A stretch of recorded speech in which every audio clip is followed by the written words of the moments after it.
দাঁড়িপাল্লায় আসলে বেহেশতের টিকিট পাওয়া যাবে, তাহলে আজকে তারা স্বীকার করছেন তারা বেহেশতের টিকিটের ধারক নহে।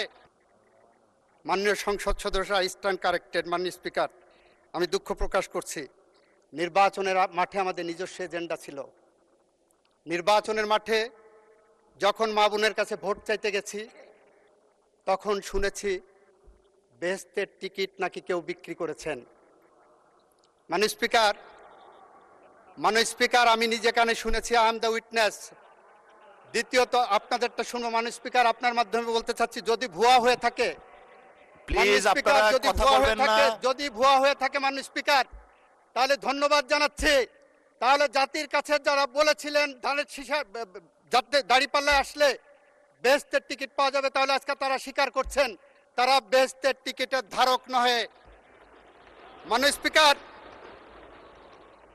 আমাদের আজকে কথা বলার কথা ছিল ফ্যামিলি কার্ড নিয়ে, কিভাবে আরো বেশি পরিশীলিতভাবে ফ্যামিলি কার্ড 4 কোটি মানুষের কাছে পৌঁছে দেওয়া যায়। ওনাদের উচ্চারণ করার কথা ছিল ফ্যামিলি কার্ডের বিরুদ্ধে কোনো অনিয়ম হচ্ছে কিনা, কোনো দলীয়করণ হচ্ছে কিনা, কোনো দুর্নীতি হচ্ছে কিনা, সেই মর্মে কোনো আলোচনা নাই মাননীয় স্পিকার। কৃষক কার্ড নিয়ে, কৃষকের ভাগ্য নিয়ে কোনো আলোচনা নাই মাননীয় স্পিকার।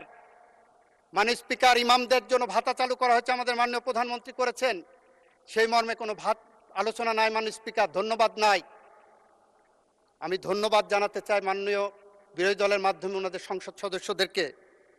এই সংসদ মাঝে মাঝে নির্জীব হয়ে গিয়েছিল, মাঝে মাঝে অনাহুত কারণে, উইদাউট এনি রিজনেবল গ্রাউন্ড ওনারা বয়কট করেছেন, উত্তেজনা সৃষ্টি করেছেন। এখনো যেমন উত্তেজনা সৃষ্টি করলেন, এতটুকু যদি না থাকে, প্রেমের কি স্বাদ বলো যদি কাটা না থাকে।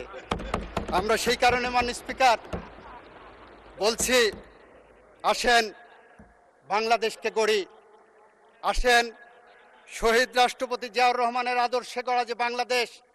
আপনাদেরকে ধন্যবাদ জানাই, অনেকে শহীদ রাষ্ট্রপতি জিয়াউর রহমানের আদর্শের কথা বলেছেন, খালেদা জিয়ার কথা বলেছেন। আসেন সেই স্বপ্নের সিঁড়ি বেয়ে হেঁটে চলি। যদি আমরা ব্যর্থ হই, তাহলে কবি হেলাল হাফিজের ভাষায় আমরা উত্তর পুরুষের ভীরু কাপুরুষের উপমা হয়ে থাকব।